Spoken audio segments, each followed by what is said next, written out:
시청자 여러분 안녕하십니까? VOA 뉴스투데이 시작합니다. 북한 수뇌부가 신종 코로나 바이러스 유입을 막기 위해 북중 국경지대에 특수부대를 보내 무단 월경자 사살 명령까지 내렸다고 로버트 에이브럼스 주한미군 사령관이 말했습니다. 대북 소식통들은 북한과 중국의 철저한 감시로 밀무역과 탈북 통로가 모두 차단돼 국경 지역 주민들이 큰 고통을 겪고 있다고 말했습니다. 첫 소식 김영권 기자가 보도합니다.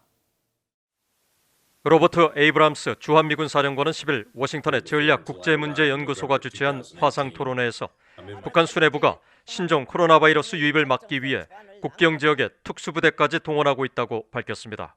북중 국경 봉쇄 장기화로 경제가 악화하면서 밀수 시도가 증가하자 북한 정권이 특수부대에 지침을 내렸다는 겁니다. So now they've got an additional buffer zone 1 to 2 kilometers up on the Chinese border. They've got North Korean SOF out there manning these things, strike forces. They've got shoot to kill orders in place.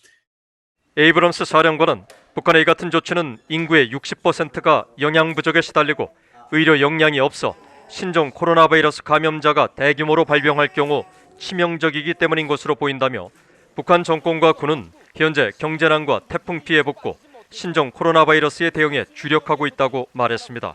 대북 민간단체들과 소식통들도 북중 국경 지역의 심각한 상황을 VOA에 전했습니다. 북한 정권이 지난 1월 말 국경을 봉쇄한 뒤 여름부터 폭풍군단 등 특수부대를 배치해서 밀거래와 탈북이 거의 불가능한 상황이라고 말했습니다.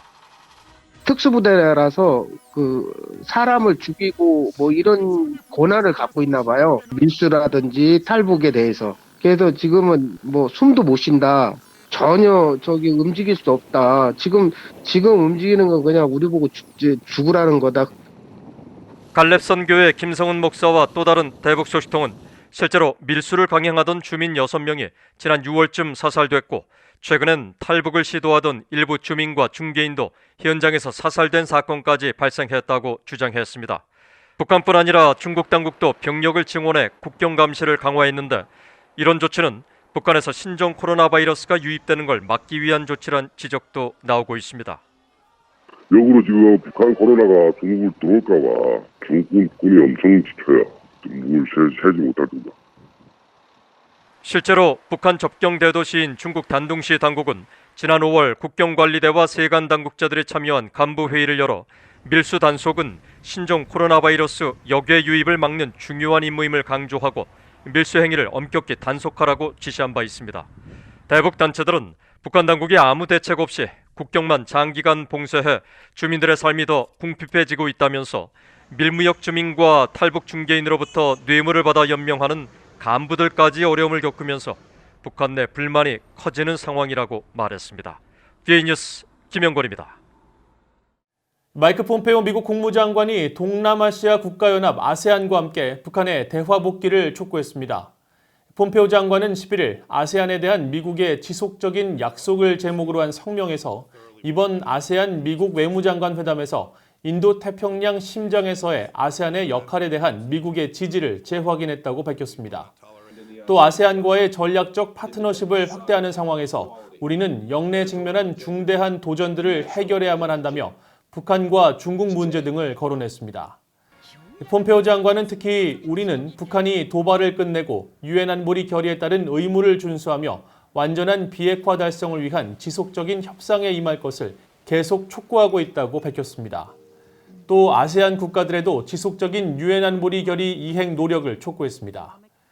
폼페오 장관은 지난 9일부터 사흘간 화상회의 방식으로 열린 미국 아세안 회담과 동아시아 정상회의, 아세안 지역 포럼 등에 참석해 현안 등을 논의했습니다.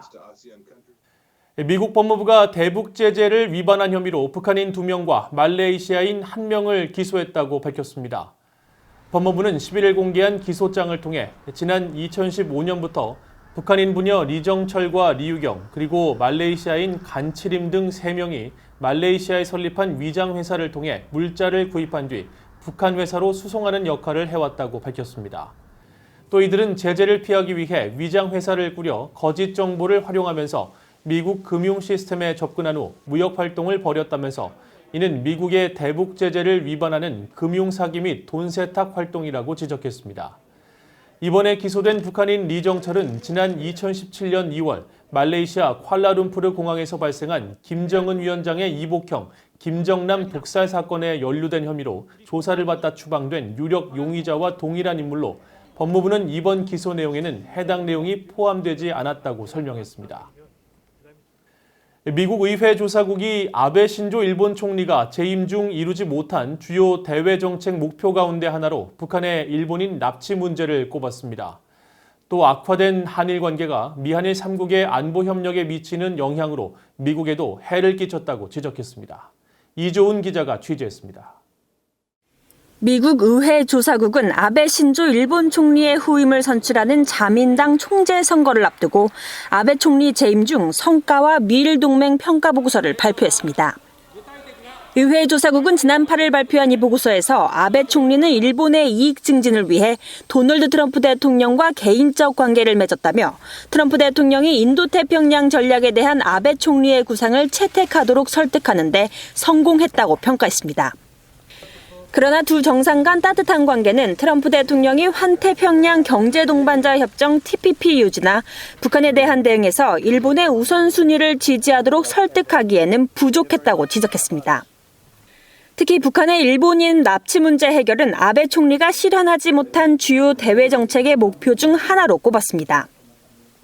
의회 조사국은 또 아베 집권 기간 한일 관계는 상당히 악화됐고 양국의 관계 경색은 미국의 주요 동맹국인 한국, 일본과의 3국 간 대부분의 안보 협력을 차단함으로써 미국의 이익을 해쳤다고 지적했습니다.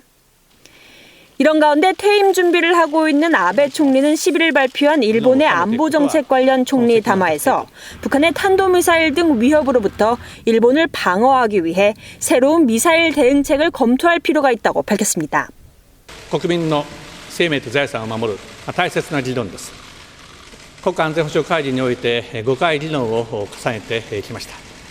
私はこの退任していくわけでありましたが、退任にあたりまして今までの議論を整理をし、そして談話という形で発表させて国民の皆様に発表させていただいたところであります。次の内閣においてもしっかりと議論していただきたいと思っています。